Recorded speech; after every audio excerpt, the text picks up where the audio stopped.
The views and opinions expressed on this program are those of the producers and/or the persons appearing on the program, and do not necessarily reflect the views and opinions of Goonies Comedy Club.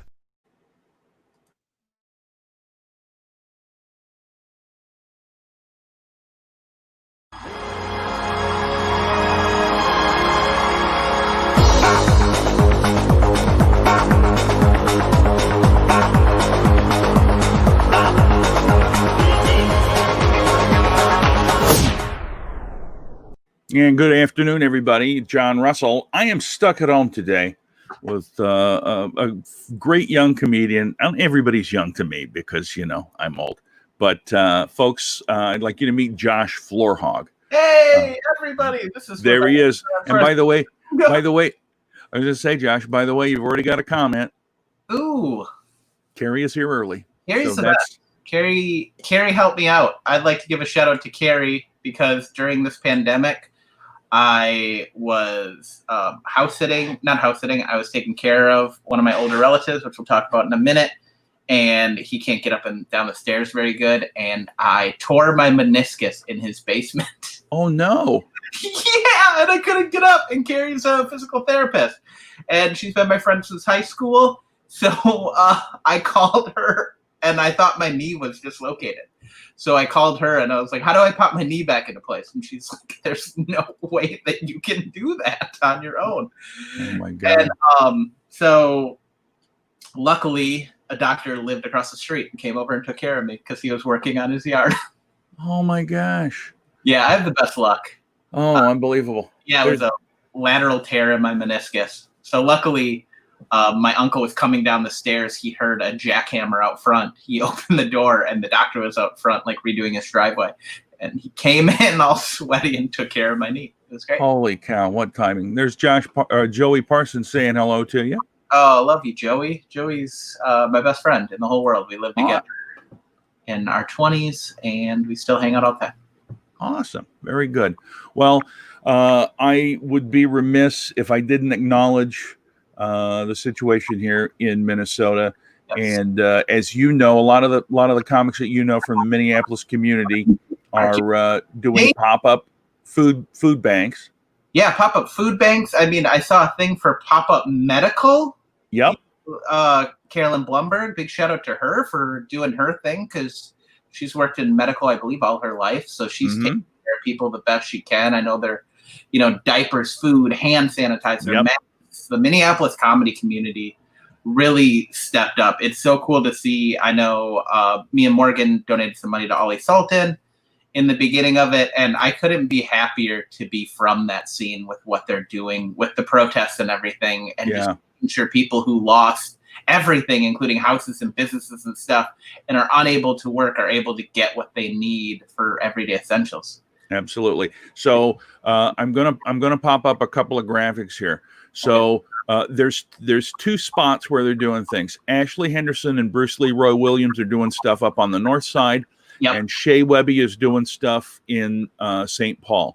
Yeah, and this is a list of things that Shea is looking for as of they're coming back on Thursday, so they'll be needing these things, and you can see them. I know the typing is small, folks, but please go find it. It's Shea Cares MN.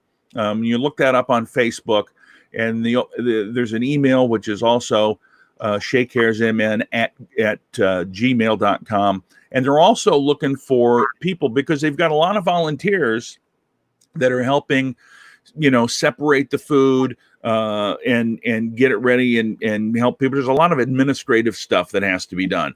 And so they're also looking to feed people that are working there. They're working there from 11 until 3 every day. So if you can help in any way, again, shakecaresinfo@gmail.com and put catering in there. And please, if you can't be there, please donate. And I'll run some of that information on a scroll here a little bit later. Yeah. It almost doesn't matter how you feel about the situation going on. This is almost just people helping people after a disaster. So this is 100% for the people, and it's so great what they're doing. It's so helpful to the community regardless. I mean, during this pandemic, it's hard enough. and then to also have all of this go down. This is so cool. Absolutely. It's all people that were affected out of no fault of their own. Yeah. And Shay and Ali and Ashley and Bruce have decided and announced that they're going to continue to do this until the grocery stores in the area can take care of these people again. And that could be for a while because there were a lot of damages. Denny Ryan, good afternoon to you. Hey. There's my mom, Josh. My mom gives a little review every day at the end of the show. It's usually, how are you doing? Look at you kissing up to her. It's usually, the review is usually, oh, he seems like a nice guy. And then that's it. I've been the nicest guy in show business for 3 months. You don't think I picked some stuff up? Absolutely. And there's Carrie, 100%. Yeah, and it is true. It is true. It's a great cause. Okay. So let's talk a little bit about, man, so much stuff that has changed in our world in the last 4 months. Yeah. Look at this is long. I think that's the longest I've seen your hair since I've known you. I've never let my hair go this long. I am loving it. You kind of look like a pale beetle. I do look like I look like if George never got outside. If George was allergic to sun. Oh my gosh, yeah. So how has the COVID been for you? I mean, obviously, all of your gigs dried up for the most part. Yep. I got COVID. For me, at least comedically, I couldn't have been in a better situation. Well, I got this thing happen to me. Do you want me to explain what happened to me for COVID? I think that would be great if you explained what happened to you, because I know a lot of people don't know you have a fairly well-known relative. Yeah. So this is what happened. My uncle is Louis Anderson, comedian, actor, writer, philanthropist, all-around greatest guy in the whole world. So Louis was in LA shooting the game show Funny You Should Ask, ran by the great Byron Allen. And he was shooting the game show. It was shot on a Tuesday. He had the flu. I'd like to bring up, he had the flu or like a cold. He did not have COVID, but he was sick. So he stayed till Friday. He always stays at the hotel I serve breakfast at in Beverly Hills. So he was staying there. I got laid off that Thursday. And then this is like March 12th. So all the COVID stuff is going down. And so he asked me, he's like, hey, will you drive me back home to Las Vegas? Because I obviously don't want to fly from LA to Vegas because of COVID and all this scare and stuff. I feel like I'm exposing myself if I do that. So I was like, yeah, for sure, I'll drive you. He made some calls. I ended up getting a guest set at the Laugh Factory in Las Vegas. Also Jimmy Kimmel's, big shout out to both them for taking care of me. I love those clubs so much and all the people that work there. So that was the whole deal. I packed a bag to stay for the weekend at Louis' house.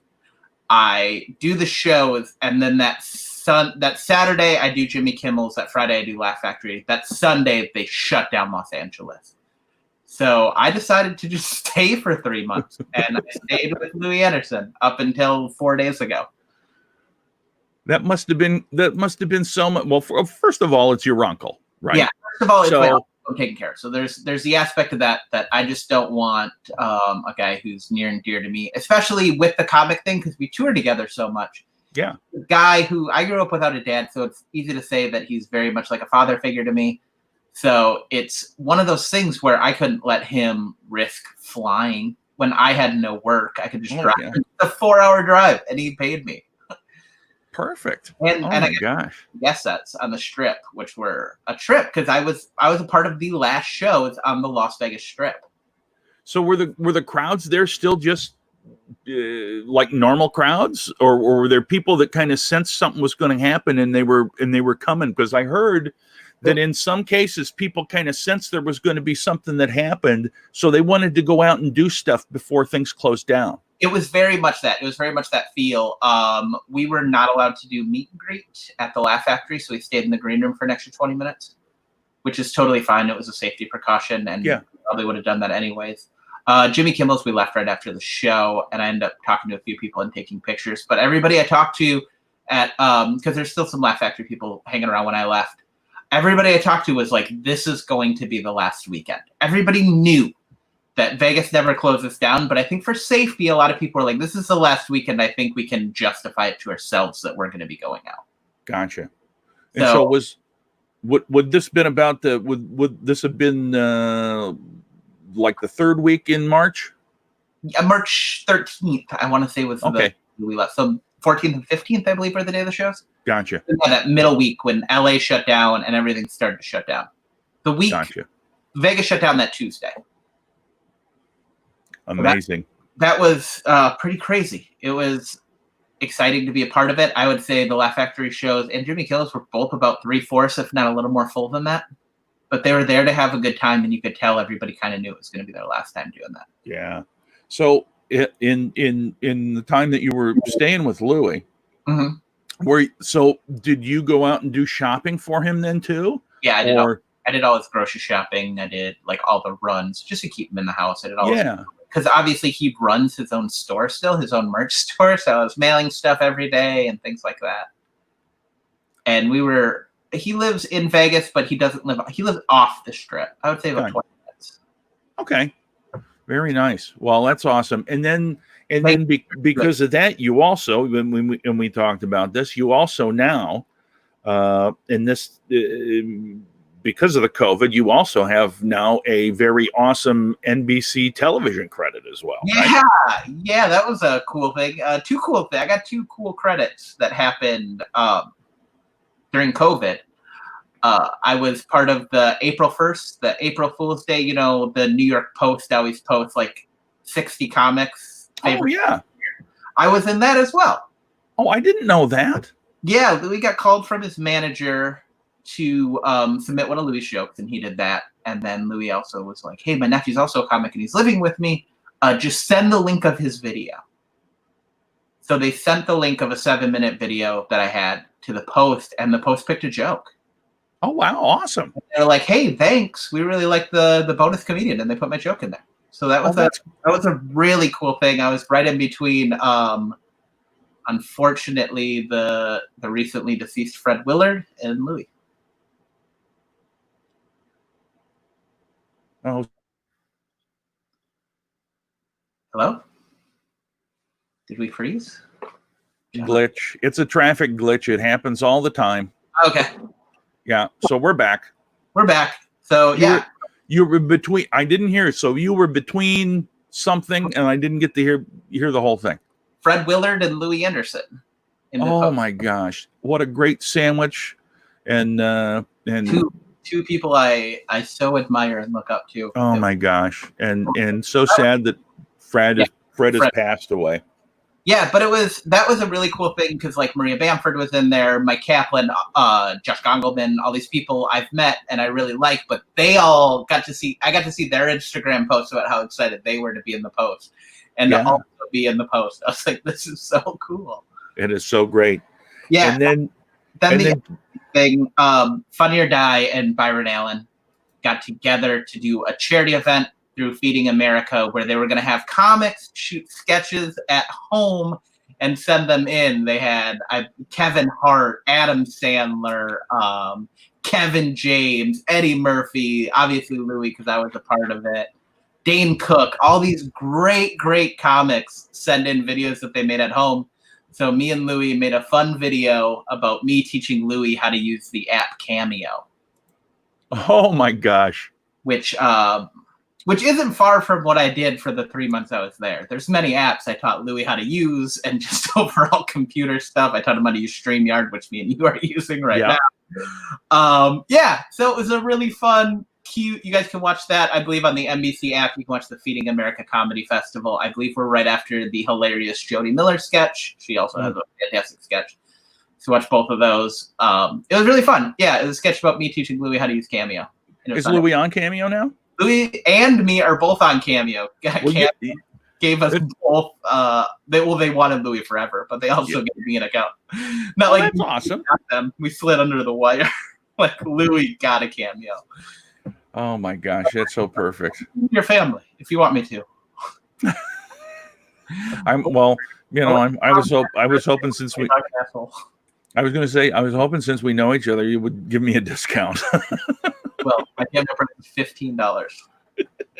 That's not so bad, and No. it's worth it. It's worth it. It is. There's a few comics who were on Cameo, like trying to. Elizabeth S. was buying her mom a couple cameos, and she bought mine. Oh yeah, Yeah.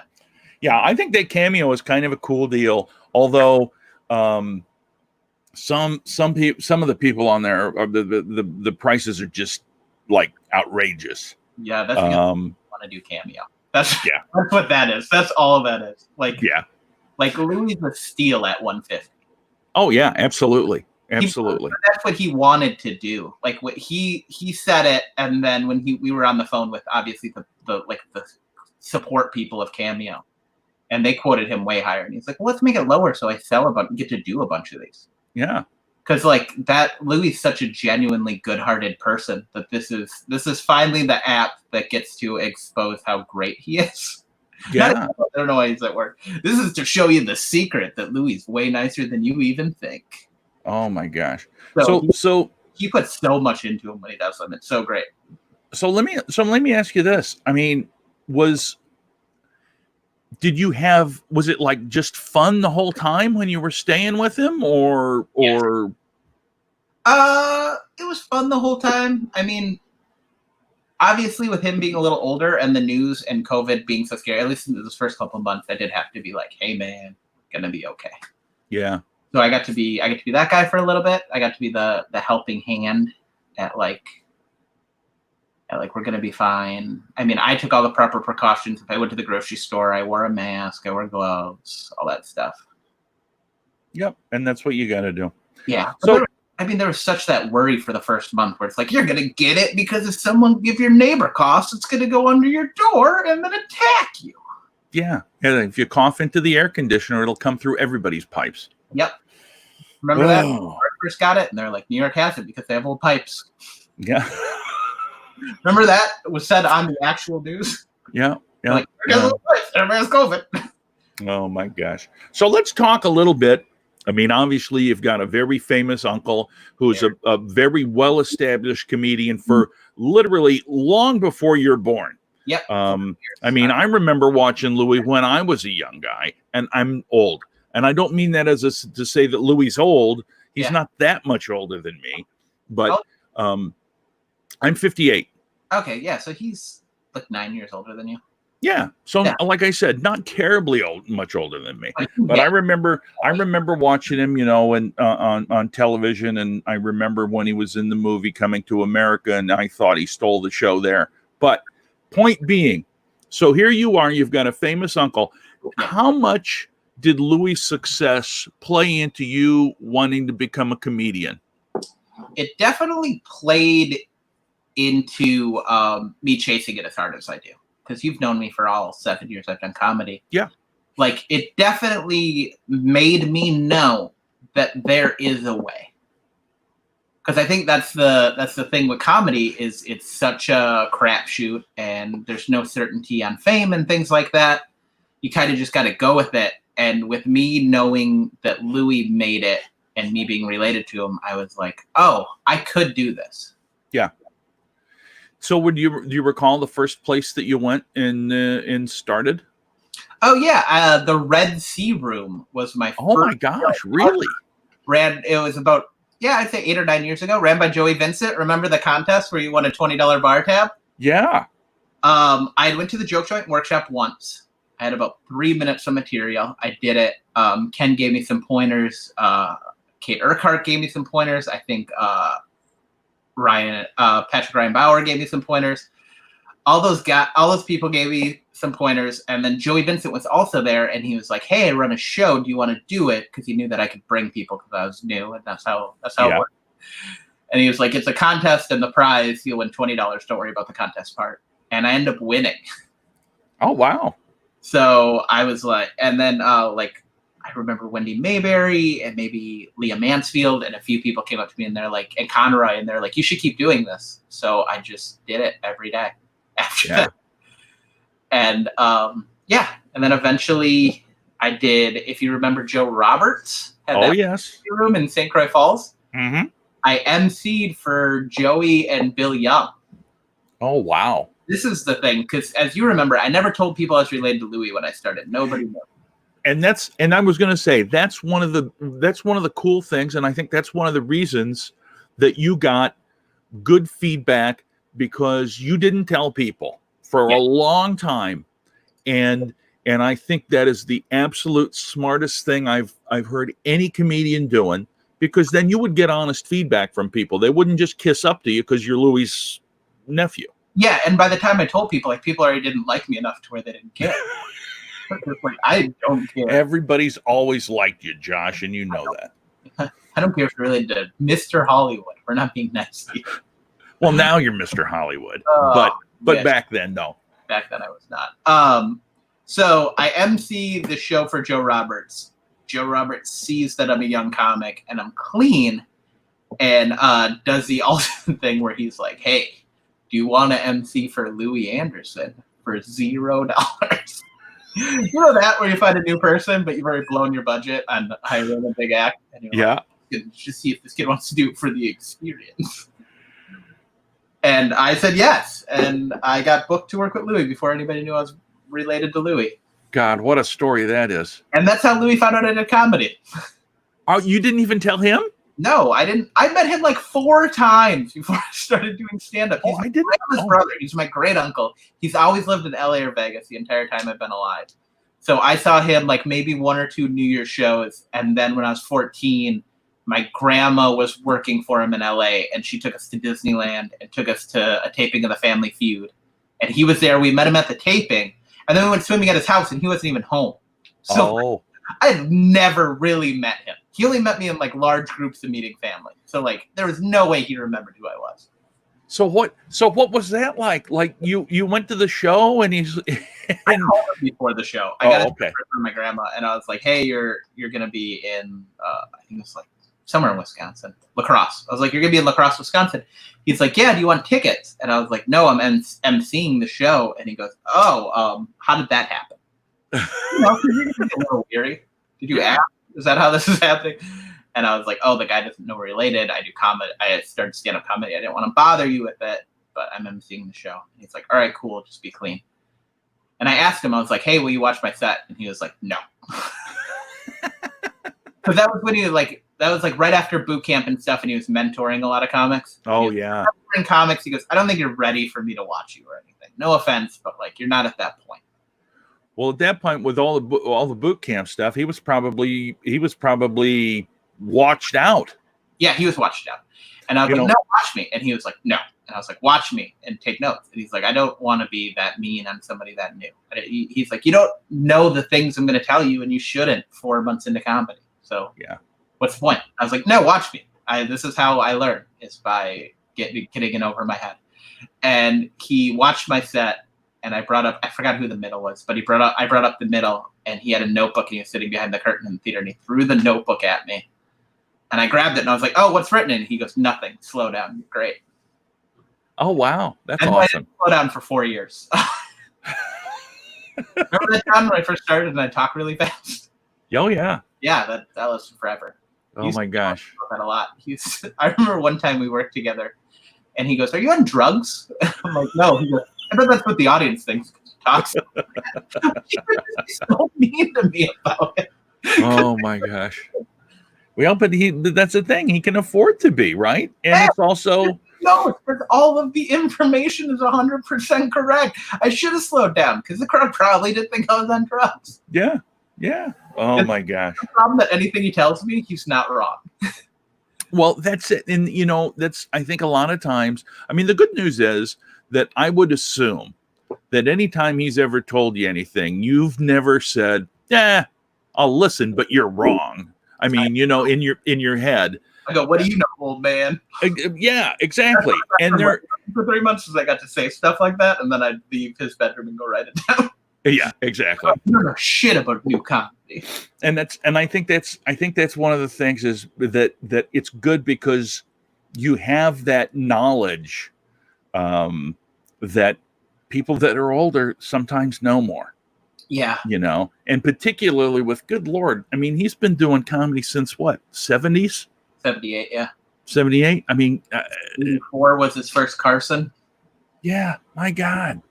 Just, I mean, it's such a fantastic resource for you, and plus, you know, and The craziness of like living with him and like because I was there for his birthday, like Yeah. the people who called and wished him happy birthday. are you kidding? Yeah, we were just like sitting in his room. He's like, "Hold on, Kareem Abdul-Jabbar's calling." Oh my! So were they in that diving show together? Yeah, really good friends. Oh my God, that is so funny. Yeah, So funny. yeah. He Well, posted an article on Facebook from Kareem about oh my, the riots and everything. yeah. But he always said he's like my friend Kareem. Oh my gosh. Like you mean all-time NBA scoring legend Kareem Abdul-Jabbar. Oh my gosh. There's Rox. Hey, Rox Taryn is the best. She is. I had a chance to talk with her a couple of weeks ago. That was fantastic. A lot of great stories. There's a hello for you from Tiffany. Tiffany. And Hey, cousin Ange. there you go. You're a draw, baby. You're a draw on this show. I'm trying to be. That's because I was on NBC. None of these people talking. Well, you know what? I'm like, I network TV, baby. Now, here's another thing, because I don't want to make it all about Louie, but you also are coming up. Let me just quick say hi, Peggy Miller. Good to see you. You also have some stuff coming up on Amazon Prime, right? Or has that come out yet? That hasn't came out yet because we were supposed to shoot March 19th. Oh. Yeah, I'm going to be, yeah, that has nothing to do with Louie. I mean, Louie's going to be there, I think. Well, but that's what I'm saying. I don't want to just talk with you about Louie's stories. I want to talk about Josh Florhaug's story. Yeah, Josh Florhaug booked himself to be on the show Laugh After Dark on Amazon Prime for season 3. So go back and watch season 1 and 2 because those are also great. It's a cool show. I would say it's like a revamped, cooler premium blend. It's the same style as like it's 2 stand-ups, each doing between 7 and 10 minutes, and there's a host throughout it. Okay. Harley Wilson, who's super funny comic.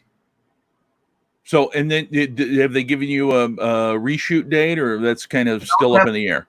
Still TBD. But Yeah. The producers, weirdly enough, also live in Las Vegas, Nevada.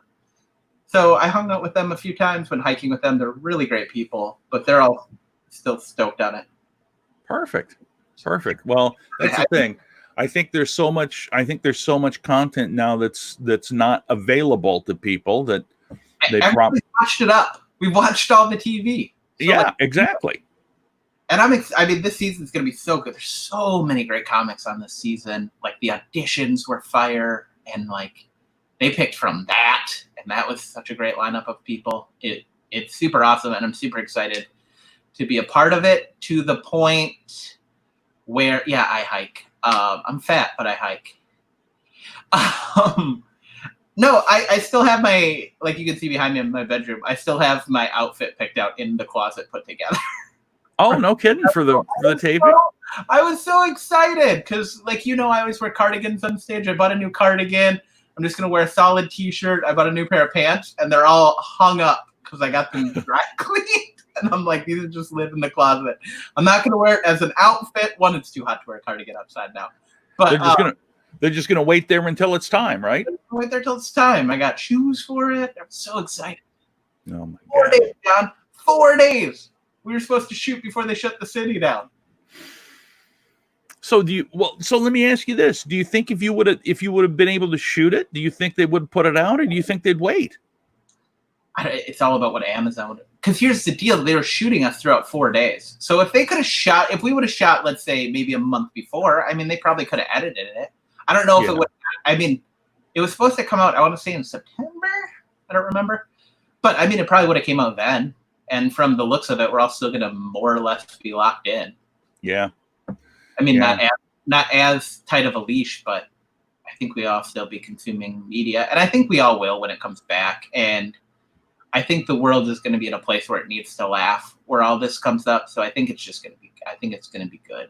Do you feel like, and maybe you can relate this because I know you know a lot of industry people. Do you feel like there's going to be a big rush for people going back to comedy clubs and venues that have comedy?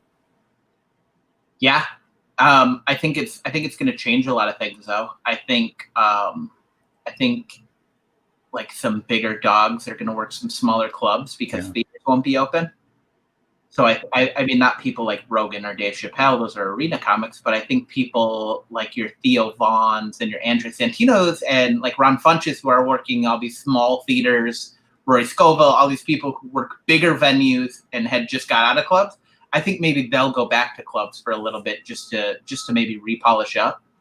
And just because there's going to be a traffic jam, there's only so many dates and so many venues, right? And then theaters won't be open, so those guys won't be able to work all these theaters that they had booked. So why not go work like back to the Funny Boneses and Improvs and things like that? Yeah, I just interviewed Brad Williams last night on my wrestling show. Oh, Brad is so funny. He is, and we were just talking about dates and stuff too, and he's back working. Example is he's going back to clubs, right? Yeah, he's going back to Florida. He's got some stuff coming up, and then hopefully by the time, I mean, it's a good thing. He just got announced as the guest host for the Chris Jericho Rock and Rager Cruise. Oh, cool, Brad. Yeah, which is first week of February. And it's kind of cool because I'm going to go on it. Actually, the first time I've left my house for an actual vacation that wasn't family oriented, and I don't know how long. Anyway, point being, that was so much fun to talk with him, and he kind of had the same thing, but he's back out doing clubs. Yeah, he was one of the first, right? Yeah, I think something open in Utah. He was back there. Yeah, he was at. So I think Bengt Washburn was the first week that Salt Lake City opened. I think is it Wise Guys? I think Salt Lake. He did that, and then I think Brad did it 2 weeks ago. Perfect. So there are enough not to bring up another Louis story. We got a glitch again. Are we back? Are we back? Are we back? Are we back? John Russell, where are you? Mm-hmm. Traffic glitch again. Sorry about that. Are we back? Yeah, we're back. Okay, so I was working with Louis in Bloomington, Minnesota. We were working a banquet hall, and Brad Williams was working the House of Comedy, and he was staying at that hotel. And he made sure he came and told Louis how much he meant to him. Yeah, he's a big fan. Which was crazy because I was opening for Louis, and at the same time, I let Brad know how big a fan I was of him. So it was like an inception of heroes by the levels. It's funny. I was talking with and David Harris. I was talking with him. It's funny. The longer that you stay in this business, the closer it gets. Yes. The more people that you know. Yeah, I know. I mean, I've only been in LA for 2 years, but I've got to work with some of my heroes. I got to perform. Dane Cook went right after me at the Laugh Factory, and we ended up chatting for 2 hours. It was the greatest moment I've ever had in comedy. How awesome. Well, we're going to talk about that a little bit later. I mean, yeah. Don't blow all the good stories right away. Stories. I met Brad Williams twice. So, one of the things I like to ask everybody, Josh, yes, is, and you've been doing this long enough now, and you've been out working on the road long enough now. I wonder if you have one or two, maybe, that would be your favorite now stories of hell gigs. Yeah, I have one. Have you had Tommy Thompson on the show? I have not yet. Good, because this is definitely Tommy's as well. There's no way it's not. So my favorite hell gig was I was doing a gig in Denison, Iowa. Oh my God. Have you done the Denison? It's through Steve Saba?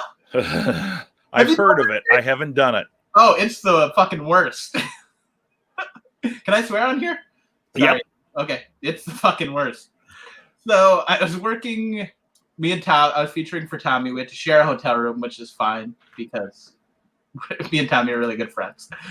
We go to the show. I go on stage, and it's in a bar in Denison, Iowa. That's the best way to describe it. Nobody cares about this lispy, stupid face.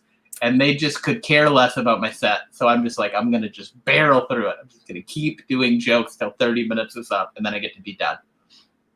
Halfway through my set, this guy walks in the bar wearing like a jean shirt, kind of like I'm wearing.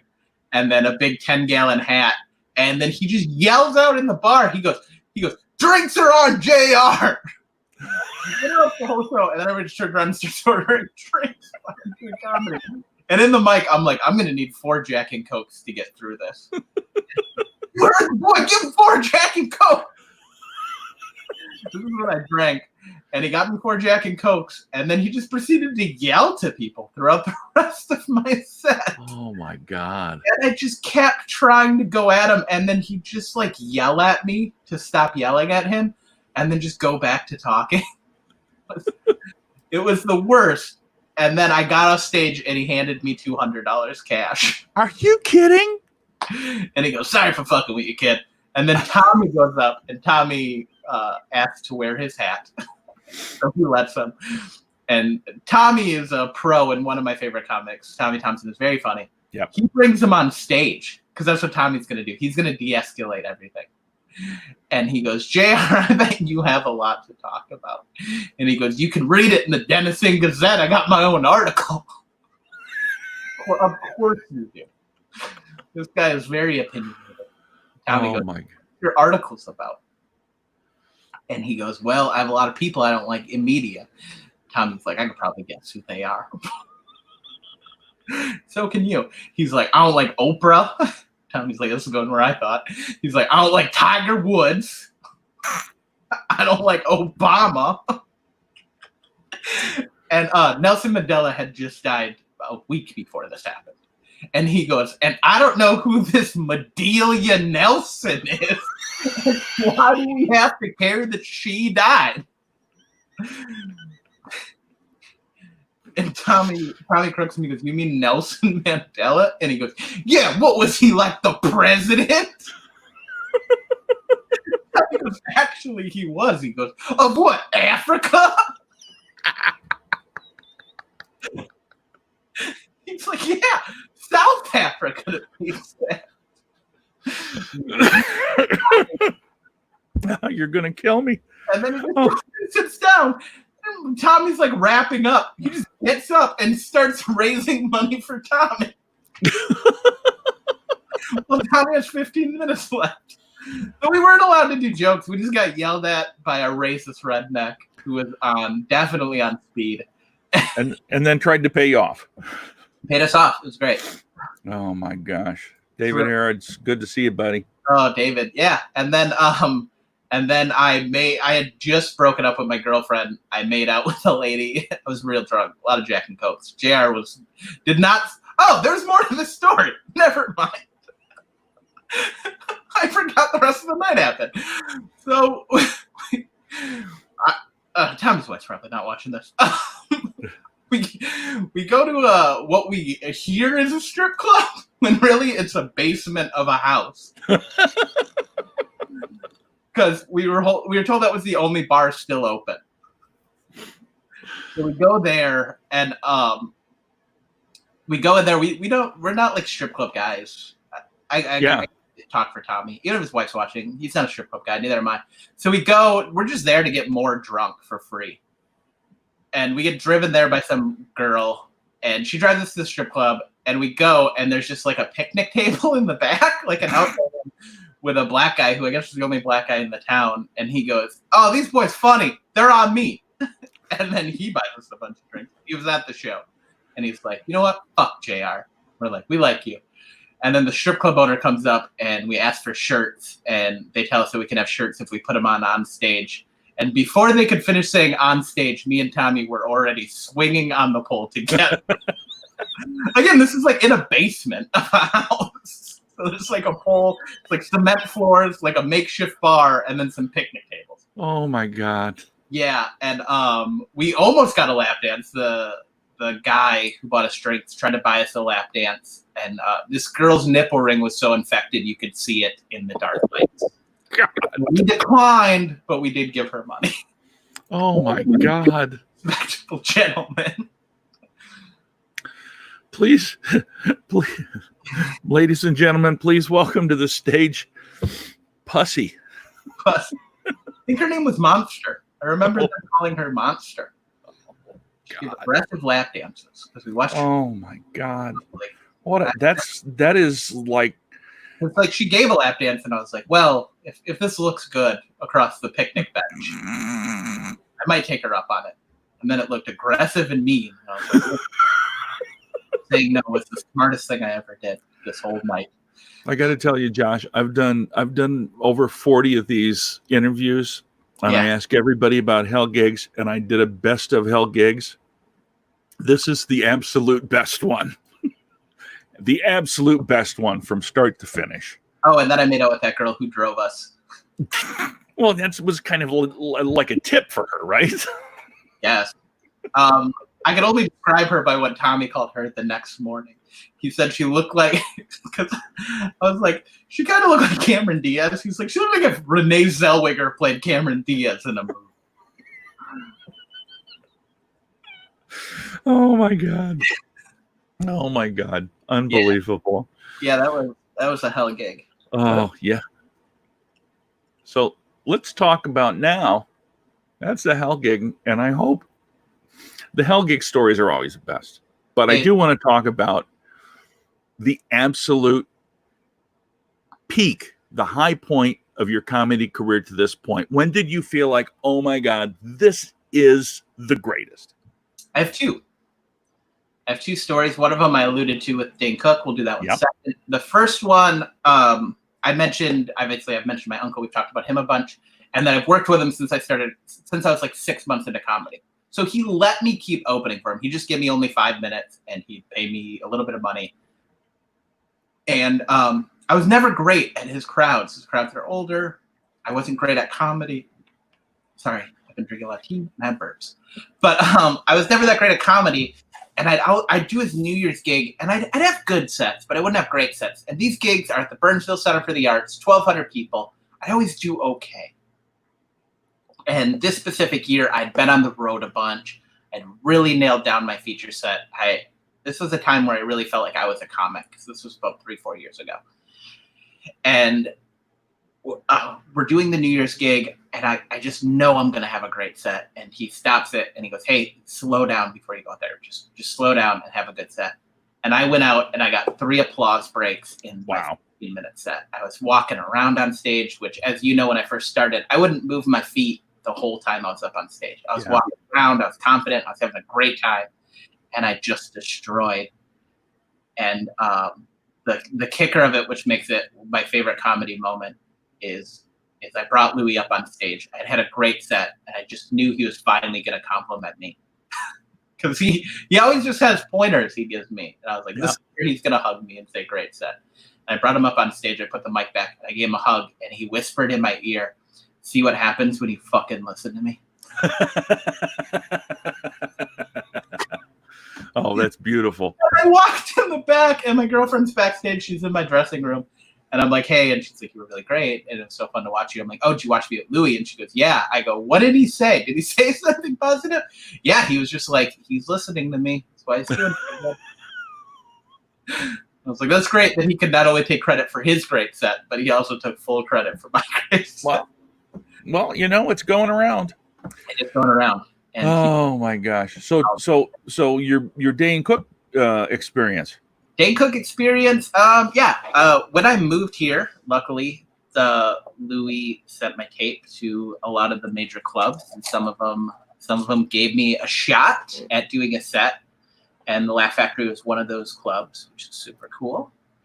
And I did a show. I did great. And then I got booked back a couple weeks later. And the lineup was Jay Davis, who was on Dane Cook's Tourgasm. It was his Wednesday night show.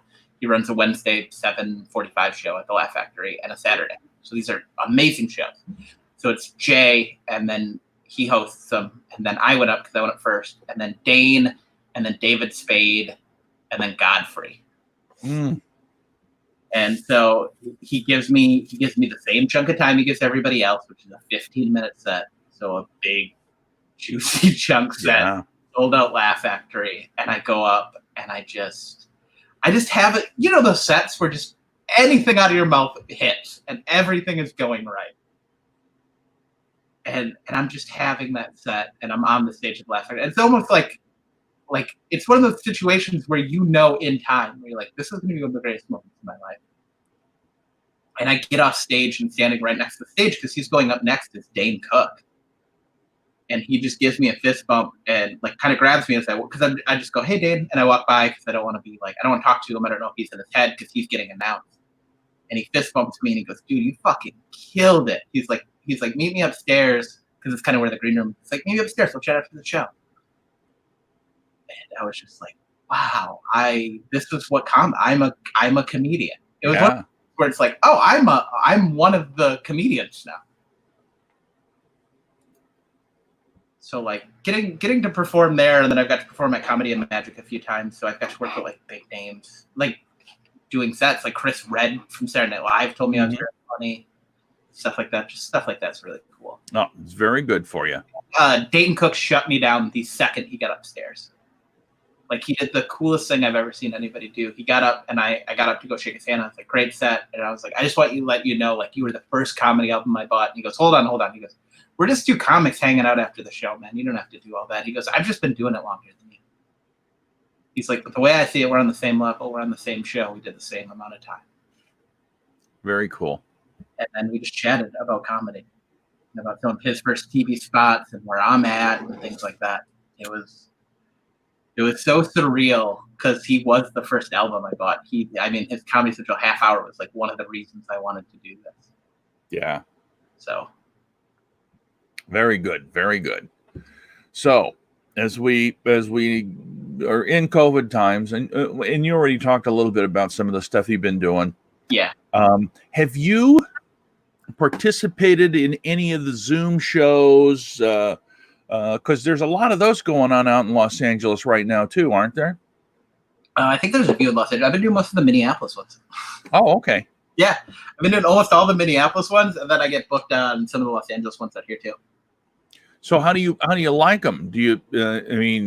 I'm getting the hang of it now. I feel like it's cool that it exists, but if you're a new comic, it's terrible. Yeah. Because you're not learning any timing. There's not a lot of laughter. You're not pausing for laughter. You're kind of just steamrolling jokes. And that's the problem I had is I'd pause and there'd be no laughter. And I'm like, oh, this is screwing up. Like I wouldn't, if everything came back and they're like, we're going to shoot next week, I would have to do 4 open mics a night. Because I don't like Zoom is making me at all prepared for stand-up comedy in the real world. It's I don't know. It's one of those things that if you want to try to get a response, you kind of almost have to play to the camera, which is totally not what you do in stand-up. It's kind of more a TV thing, but it's not really a TV thing. I don't know. It's just the whole thing is kind of weird to me. And that industry is moving towards this whole StreamYard Zoom stuff too. It's like the film industry. Like most auditions, even 6 months before, they'd have you just send in video auditions. Yeah. And it's becoming more prevalent because then you don't have to rent out a space and do live auditions. Yeah. I could see all of that happening. And it's one of those things where I feel like there is no real best practices for doing this yet. Yeah. No. Online. And so, well, I was going to say StreamYard is excellent for doing interviews like this. Yes. It is not. There's some things I would like them to do. I've been using this since they were in beta, so I love it and I've loved it forever. Okay. There are a couple of things I wish they would do. Like I wish I could have the backstage audio for people that are in the green room on, so then you can at least get somewhat of a response. Yeah. That'd be good. And the audience, like when you and I are talking, depending on whatever their system is for mixing the sound, it kind of sometimes doesn't work. Yes. So there are times where, like, if you're talking and I say something, it mutes out what you said, and I don't like that to happen. And so they need to be able to fix that so that it's. But the other part of the thing is with Zoom, it's like, man, you can have a ton of people on there, but you got so much extraneous noise. Yeah. Your dog's barking and like people yelling at their kids. Yeah. So it's and I'm sure that somebody will try to figure something out. I know Wendy Maber is working with some people on something called Rally, where Rally, I think it's RALLY, But the idea was similar to Zoom, but the main speaker's audio is at regular level, and anybody that's not on that main speaker stage, so to speak, is down at like 30%. Oh, that's a cool idea. So you can still hear it. Yeah. But it's not as loud, and it's even if somebody's tapping on something, you don't hear it as much. The problem that they have is when we tried it out, it seems like the more people that are on, the jankier the connection gets. Okay. So they got to figure something out. Anyway, point being, there's a lot of stuff. It's hard to figure out, but I mean, I just kind of feel like, and I don't know how you feel, I just feel if people keep doing stuff, it's not the same as being on stage, but it's something. Yeah, we're all just trying to create, like I was doing, you can see it on my Instagram and my TikTok, I was doing movie reviews. I was doing them, Louis has a small home theater, so I was doing them from the theater, so it looked like I was in a movie theater. Very cool. Yeah. So I would just review movies. I was like, I'm going to watch as many movies as possible on quarantine because I love movies. I'm actually starting a movie podcast with my girlfriend. So very nice. Are you going to do it? Are you going to do it live, or are you just going to do audio? Audio. We started it. We have it's called Morgan's First Time. Oh. My girlfriend grew up very sheltered, just in a small town in Minnesota. So she had seen no movies. Like, if you named your top 10 favorite movies, she wouldn't have seen like 9 of them. Wow. And we started this idea because we started going to the New Beverly Cinema, which is a theater. It's a revival theater out here in Beverly Hills, owned by Quentin Tarantino. So they have amazing double features and amazing movies, and they curate all the trailers to coincide with the movie and stuff like that. So it's a really cool experience to get to see things that you maybe didn't get a chance to see in the theaters the first time. And that's how we decided to start the podcast. So we're going to release it soon, with the first episodes being Willy Wonka and the Chocolate Factory. The original, right? Yeah. We saw that as a double feature with The Wizard of Oz. Are you kidding me? Both in Technicolor. So on the original 35, because everything's shown in 35 millimeter. And those tickets were $10. So this is why this theater is so important to me, and I'm so excited for it to reopen. Oh my gosh. And then we went to a midnight showing of Goodfellas. And she had no faith that she was going to get to stay awake for the movie. And so I was like, please stay awake, and then we'll just record the episode the next morning. And we got out of the movie, and she's like, let's record it right now. That was the greatest 3 hours I've ever spent watching a movie. Oh, wow. See, this is fucking great. That's one of the beautiful things, though, is there's so many movies that people watch, and they watch them at home, and you just can't beat going to watch something at a theater. Yeah. Right before I went to one of the last showings, right before the quarantine broke, I saw Starship Troopers. Oh, my gosh. It was so good to see in the theaters. And me and some friends, it ended up not happening because of quarantine, but the week after, it was supposed to be the day after I shot my special. This was so amazing, and it worked out so well because New Beverly is one of my favorite places to go here in the cities. I go at least once a week. But 2 days after my special, they're showing a double feature of Lenny, the Lenny Bruce movie. Oh my gosh. Starring Dustin Hoffman. And then the second was Richard Pryor live on Sunset Strip. Holy cow. On film. You know, I actually paid whatever it was, $4 or $5 to see Richard Pryor live on Sunset Strip when it first came out.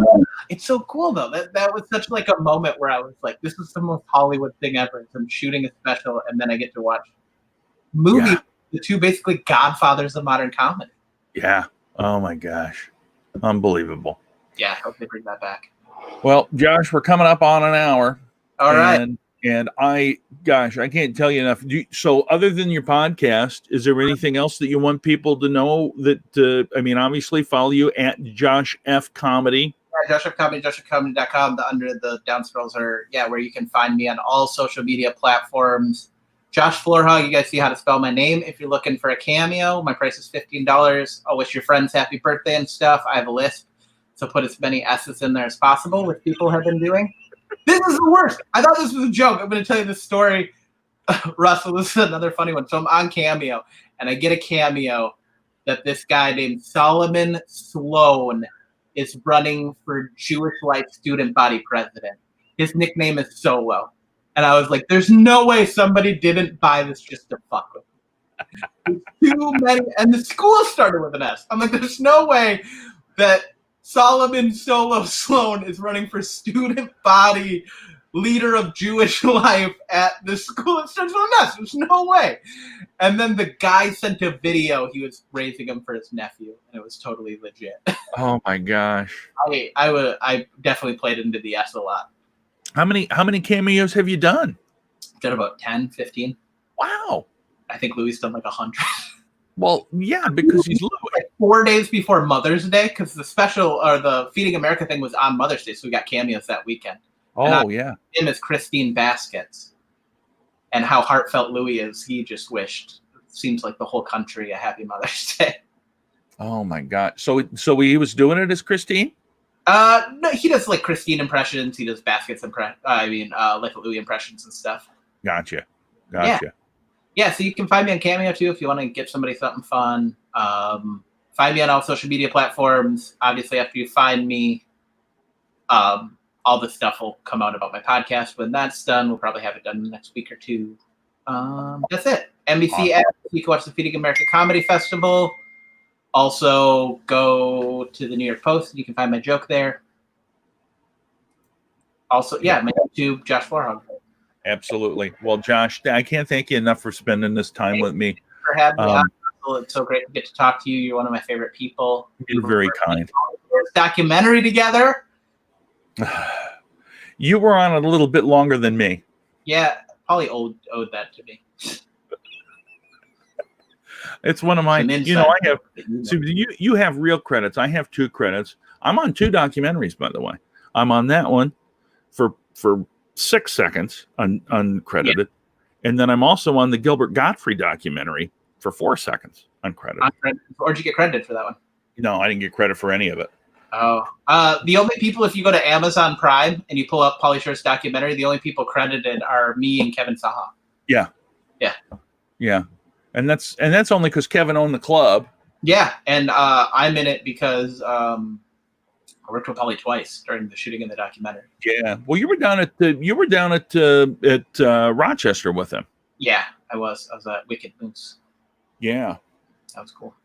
It was, and I don't even know if that spot's still open. Probably. But anyway, Josh, thank you so much. And those of you that are watching, I appreciate you watching. As always. Yeah, I love watching the show because you have all my friends on. So look, I try, baby. What they're all doing. It's that's the thing. It's like I mention this a lot. When you start doing comedy, first of all, you're trying to do comedy, but it also kind of becomes social. Yes.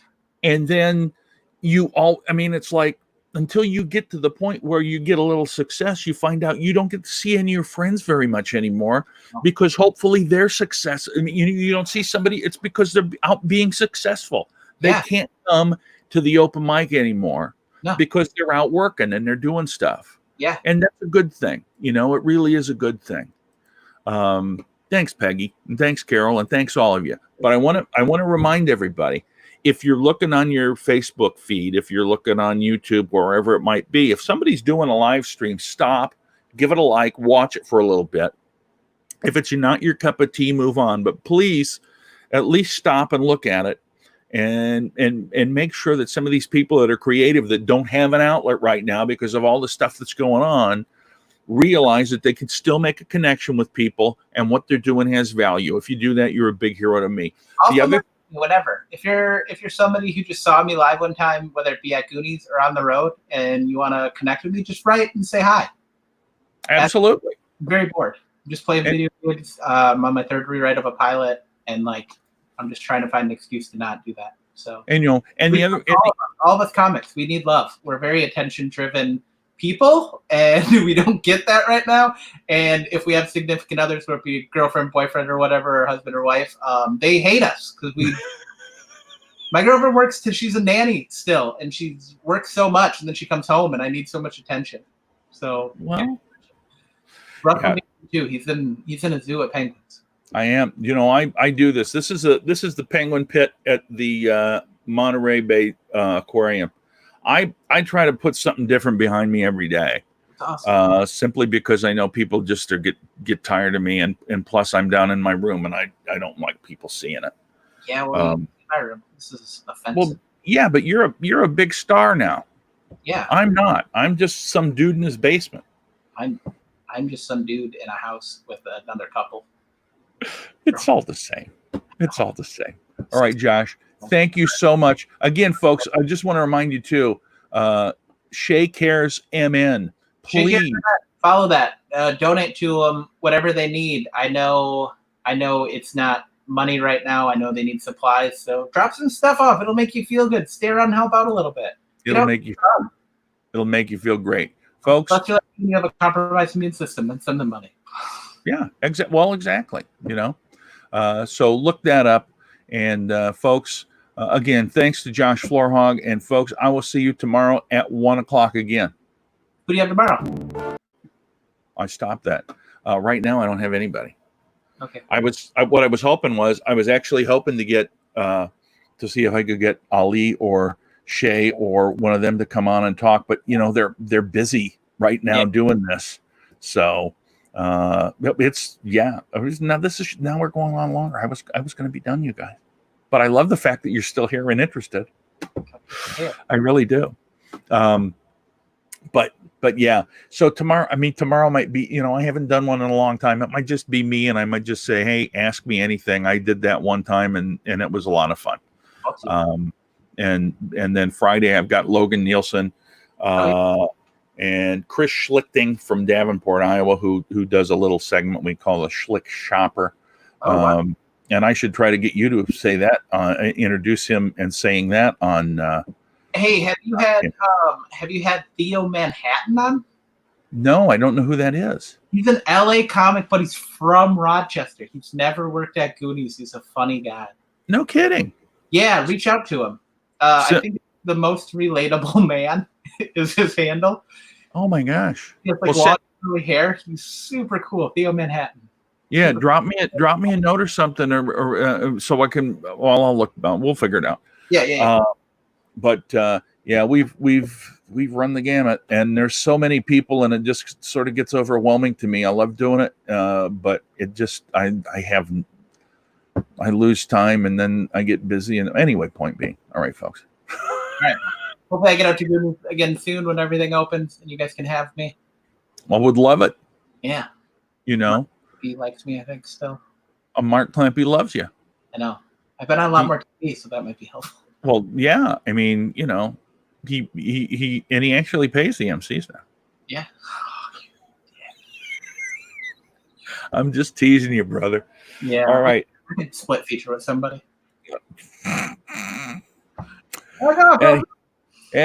Anyway, folks, thank you so much for watching. We appreciate it. And funny. First big one. We don't have to stop, Josh. I just kind of felt like, we'll go an hour because that's what I normally do. We already signed off. No, I didn't. No, we didn't. No, we didn't yet. I didn't play the end of the video. Oh, perfect. Russell, say it again. What do you have going on? What's something that you've done during quarantine that you're really happy about?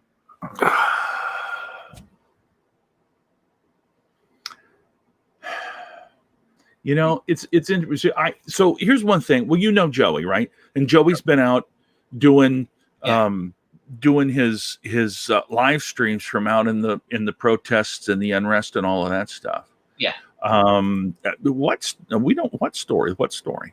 We'll tell a story, but what story? Stories. That's your friend. I don't know. Did you? Yeah. Well, you pretty much did. This is my son, Josh, right here. Hey, Charlie. Oh, he's happy because he ordered a couch months and months ago, and it finally came. Oh, that's good. We are outside. My roommates did. My roommates told me they were getting the couch today. There you go.